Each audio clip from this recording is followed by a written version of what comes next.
अस्सलाम वालेकुम, मैं शाहिद हुसैन हूँ। अहमद शेर जट साहब मेरे साथ मौजूद हैं। आज इस वीडियो में आपको बताएँगे कि आप अपने नुमाइंदे मुंतखब तो कर लेते हैं, क्या वो ऐवान में जाने के बाद आपकी वाक़ई में या हकीकी मानों में नुमाइंदगी करते भी हैं या नहीं करते? अगर उन्होंने आके आपका वोट लेने के बाद असेंबली में पहुँचने के बाद कोई कानून साज़ी की, नहीं की, कितना बजट लिया, नहीं लिया, कितने अखराजात लिए, कितने खर्च किए, क्या तनख्वाह ली, क्या मरात ली, ये सब आपको जानने का हक भी है और कानून आपको इजाज़त भी देता है। आपने बल्दियाती इंतखाबात में वोट दिए हैं या सूबाई असेंबली के वफ़ाकी हुकूमत को या उसके बाद नेशनल असेंबली के जो ऐवान में मुंतखब करने के लिए एमएनएज़ को आपने वोट दिए या फिर आपने सेनेटर मुंतखब कराए। क्या आपको वाक़ई कानून हक देता है कि आप उसके बारे में मालूमात ले सकें? उसने कितना बजट लिया, क्या कारनामे अंजाम दिए असेंबली में आपका वोट लेने के बाद या नहीं? वो सब आपको इजाज़त है या नहीं है? अहमद शेर जट साहब से जानेंगे। सर आपका बहुत शुक्रिया। सर हर दफ़ा लोग वोट देते हैं। वही नुमाइंदगान दोबारा आते हैं। 4-5 साल तो गायब रहते हैं, उसके बाद फिर बड़े-बड़े दावे करते हैं। फिर वो एक पार्टी के साथ दोबारा से वोट माँगते हैं, मुंतखब होके चले जाते हैं। लोगों को आप ये बताएँ कि वाक़ई किसी एक आम आदमी के पास, एक आम वोटर के पास कानून उनको इजाज़त देता है कि वो अपने नुमाइंदा जिसको उसने मुंतखब करने के बाद असेंबली में भेजा था, क्या इनफ़रादी तौर पर कोई मालूमात ले सकता है? क्या उसके नुमाइंदे ने कोई कारनामा अंजाम दिया भी है या वो वोट लेने के टाइम तो आते हैं, उसके बाद किसी को कोई इख्तियार नहीं किया जाके उसके बारे में मालूमात ले सके, पूछ सके कि उसने कितनी मरात ली, तनख्वाह ली, नहीं ली या उसकी वाक़ई नुमाइंदगी की थी या नहीं की थी? बहुत शुक्रिया शाहिद भाई, बड़ी इम्पोर्टेंट बात है ये। और ख़ासकर आजकल के दिनों में इसकी अहमियत बहुत ज़्यादा है।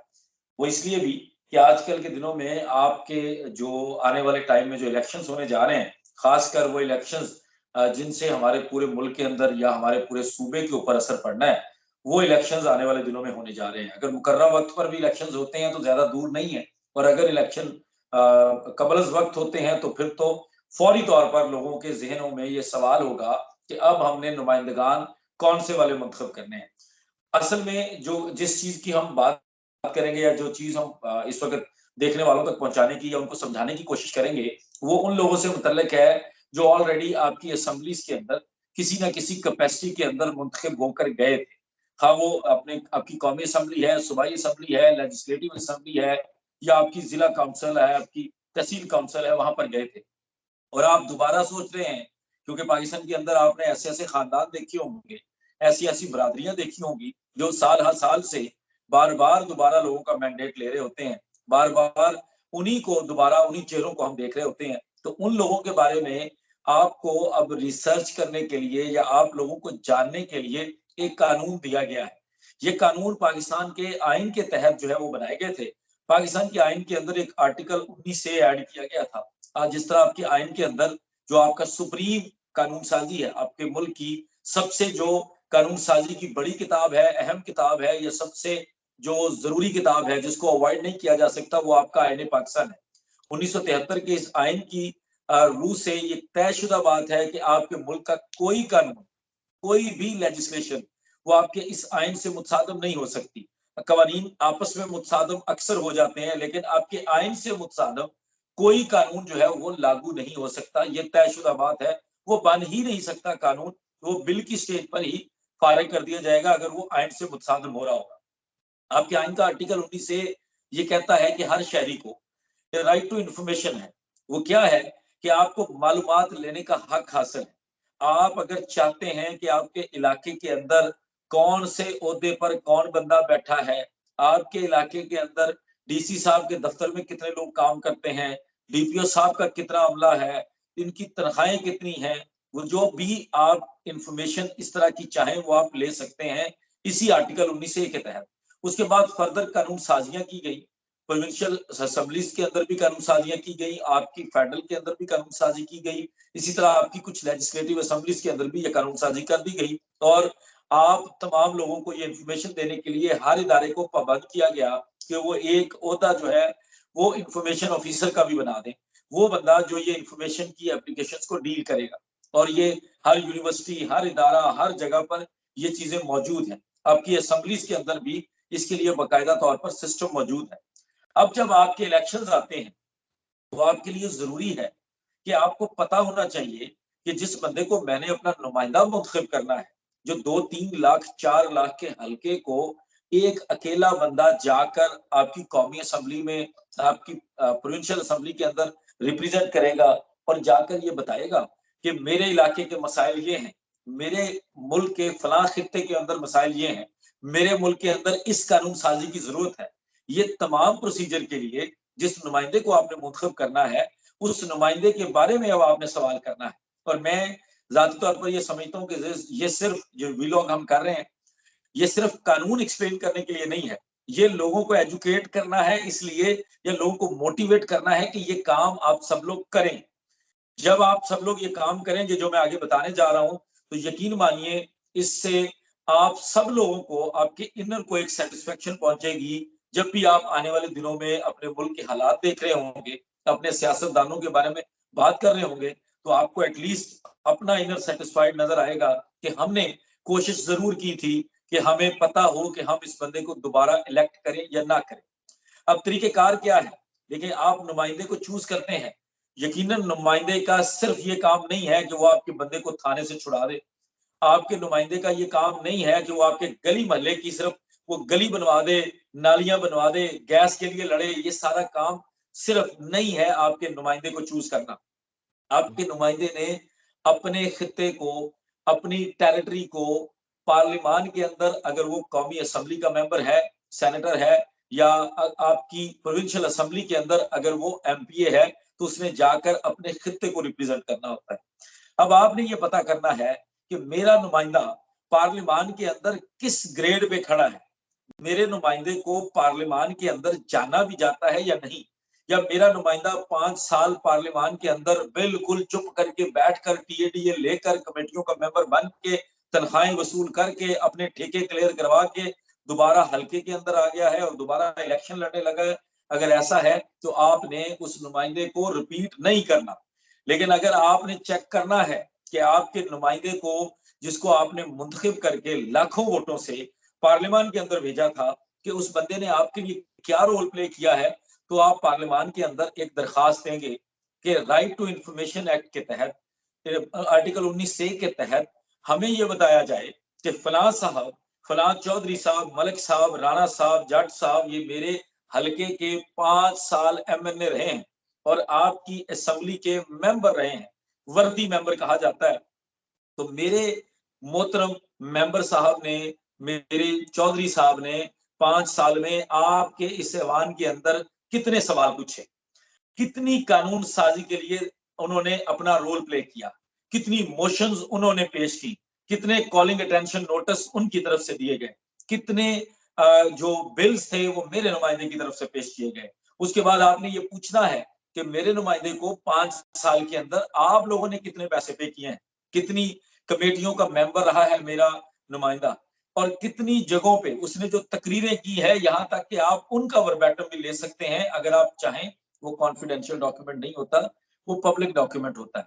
आप मांगेंगे कि मेरे नुमाइंदे ने यहाँ 5 साल के अंदर किस किस तरह का तीर मारा है, उन्होंने यहाँ पर कौन कौन सी तकरीरें की हैं, किस किस इशू के ऊपर उन्होंने अपना कंसर्न दिया है। अगर मुल्क के अंदर कोई मजहबी मामला था, मुल्क के अंदर कोई सियासी मामला था, मुल्क के अंदर कोई ऐसी बेजाब्तगी थी जिसके ऊपर तमाम पॉलिटिशियंस जो हैं, तमाम ऑनरेबल मेंबरान पार्लियामान जो हैं, वो डिस्कशंस कर रहे थे, तो क्या मेरे नुमाइंदे ने उसके अंदर किरदार अदा किया? मेरे नुमाइंदे ने उसके अंदर अपना रोल प्ले किया? मेरे नुमाइंदे ने 5 साल में यहाँ पर बैठकर क्या किया?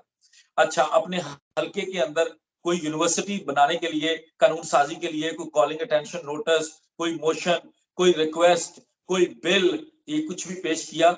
अगर नहीं किया तो खुदारा फिर उस नुमाइंदे को कहें कि सर आप अब बैठ जाएं, हमें वो नुमाइंदा चाहिए जिसको पार्लियामान के अंदर सिर्फ टीएडीए तनख्वाह लेने के लिए या एमएनए बन के घूमने वाली कुर्सी जो सोफे वाली है, उन अल्लाह के 99 नामों के हॉल के अंदर बैठने के लिए, या उस पार्लियामेंट के अंदर उस रेड जोन के अंदर एक खूबसूरत से गोशे के अंदर उसके कैफेटेरिया पे खाना खाने के लिए हम नहीं भेजना चाहते। हम ये चाहते हैं कि वो बंदा पार्लियामान में जाए जो मेरे मुल्क के अंदर जो इश्यूज हैं उसके ऊपर बात करे, तो पता चले कि पार्लियामान के अंदर कोई बंदा बोला है और इस बंदे के बोलने से मेरे मुल्क के मामलात के अंदर कोई हिलजुल होगी। जरूरी नहीं है कि कोई एक मेंबर जो है वो उसकी तकरीरों से, उसके सवालात से, उसके कॉलिंग अटेंशन नोटिस से, मोशन से बिल से पूरा मुल्क बदल जाएगा, निज़ाम बदल जाएगा, ये ज़रूरी नहीं है। लेकिन ज़रूरी ये है कि उसका रोल क्या था। ज़रूरी ये है कि पार्लिमान उसको कहाँ ग्रेड करता है। अगर पार्लिमान के अंदर 342 मेंबर्स के अंदर से एक बंदा जो सबसे ज़्यादा बोलता है, सबसे ज़्यादा क्वेश्चंस करता है, उसके क्वेश्चंस के ऊपर जो है वो अमल दरामद किया जाता है, उसके बाद उसकी सजेशंस होती हैं, कौम को फ़ायदा होता है, तो फिर तो बात समझ आती है। ज़रूरी नहीं कि उसने आपके हलके में आपके बच्चे को थाने से नहीं भी छुड़ाया, तो आप उसको ना इलेक्ट करें, फिर आप उसको ज़रूर इलेक्ट करें। और ये तमाम इन्फॉर्मेशन जब आप दरखास्त देंगे और आप उनसे मांगेंगे, अगर वो आपको नहीं देते, तो इन्फॉर्मेशन कमिश्नर्स बनाए गए हैं। आप उनके पास अपील फाइल करेंगे और वो कमिश्नर अपील साहब भी बड़े ही थोड़े टाइम के अंदर-अंदर आपकी अपील के ऊपर फैसला करेंगे। अगर वो भी आपको आपका हक ना दिला सके, तो आपके पास ओम्बड्समैन है, आपके पास आईनी अदालतें हैं, आप हर दरवाज़ा खटखटा सकते हैं और जाकर अपनी इस इन्फॉर्मेशन को मांग सकते हैं। इससे पहले ऐसे वाकयात हुए जजेस की, जर्नैलों की और बहुत सारे ब्यूरोक्रेट्स की सैलरीज और उनकी प्रिविलेजेस के बारे में मांगा गया, जिस पर आगे से एजिटेट किया गया, लेकिन उस केस को लोगों ने लेकर हर जगह लेकर गए और कई जगहों पर उसके ऊपर फिर बात हुई। अगर आप इस तरह का काम शुरू कर देंगे और ये आज से शुरू कर देंगे, जब आप ये बात सुन रहे हैं, देख रहे हैं, तो यकीनन मैं ज़ाती तौर पर समझता हूँ कि आपके मुल्क के अंदर जो आपने नुमाइंदा मुंतखब करना है, अपनी यूनियन काउंसिल का इवन आपने कोई मेंबर मुंतखब करना है, तो आप उसके लिए भी कल को आपका इनर सैटिस्फाइड होगा कि मैंने अपना किरदार अदा किया, मैंने जाँच-पड़ताल की, मैंने सोच समझ कर वोट डाला और फिर उसके बाद आपके मुल्क को आहिस्ता-आहिस्ता जो भी तब्दीलियाँ आनी है, जो सही तब्दीली है, वो आने में आप मदद कर सकेंगे अपने मुल्क के अंदर। जज साहब, ये तरीकाकार क्या होगा? मतलब कैसे लिखेगा एक आम आदमी, कहाँ लिखना है, किसको लिखना है? सूबाई असेंबली को, वफाकी असेंबली को, यानी कि नेशनल असेंबली को, या फिर सेनेट को लिखना है, तो किस तरह तरीकाकार होगा? क्या तरीकाकार होगा? तकरीबन तमाम इदारों ने अपनी वेबसाइट्स के ऊपर अपने इंफॉर्मेशन ऑफिसर, अपने इंफॉर्मेशन का जो बंदा उन्होंने नुमाइंदा फिक्स किया है, उसका उन्होंने सारा डेटा दिया हुआ है तकरीबन तमाम इदारों। और इवन आप आपकी जो कैबिनेट सेक्रेटेरिएट है, उन्होंने फॉर्म तक दिया हुआ है कि जब आपने राइट टू इन्फॉर्मेशन एक्ट के तहत कोई इन्फॉर्मेशन लेनी है, तो आपने ये परफॉर्मा फिल करके हमें देना है और हम आपको इन्फॉर्मेशन प्रोवाइड कर देंगे। हर इदारे ने दिया हुआ है।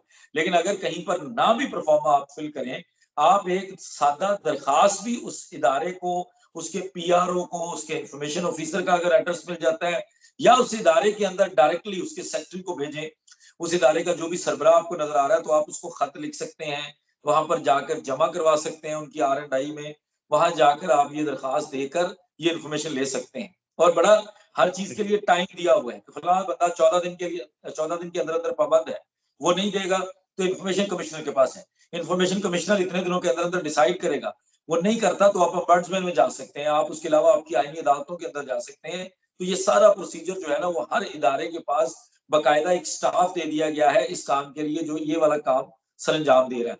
कहीं पे कोई रुकावट। ठीक है सर, ठीक है सर, आपने बड़ी अच्छी मालूमात दी। ये अब आम आवाम के ऊपर है कि अगर आप दिलचस्पी रखते हैं कि आपके हल्के की, आपके इलाके की सूरत-हाल बेहतर हो, और आपका जो सियासतदान है या आपका एमएन है या मुंतखब नुमाइंदा है, वही आपके मसाइल हल करे, तो फिर सबसे बेहतर चीज़ ये है कि आप जो है वो मुतल्लिका फ़ोरम से रजू करें और उसके बारे में सारी मालूमात लें। आपको पूरा कानूनी हक देता है। अगर वो मालूमात आपको नहीं मिलती, तब भी फ़ोरम्स मौजूद हैं, और अगर मालूमात मिल जाती हैं और वहाँ से उसने फंड्स लिए, पैसा लिया आपके इलाके की हालत बदलने के लिए, और वो पैसा खर्च नहीं किया, तब भी आपके पास जो है वो इख्तियार इख्तियार मौजूद है कि एक तो आप अगली दफ़ा उसको वोट नहीं देंगे, दूसरा ये है कि फंड्स वो कहाँ खर्च किए, उसकी तफ़सीलात देने का भी वो पाबंद होगा, और इसी मामले को अदालतों में आप चैलेंज भी कर सकते हैं। तो लिहाज़ा अच्छे और बेहतरीन नुमाइंदों को मुंतखब करेंगे, तो बेहतर रहेगा, आपके इलाके की, आपके मुल्क की, आपके सूबे की, आपके शहर की सूरत-हाल भी बेहतर हो सकती है। सर, आपने अपना कीमती वक़्त दिया, उसके लिए बहुत शुक्रिया। अल्लाह हाफ़िज़।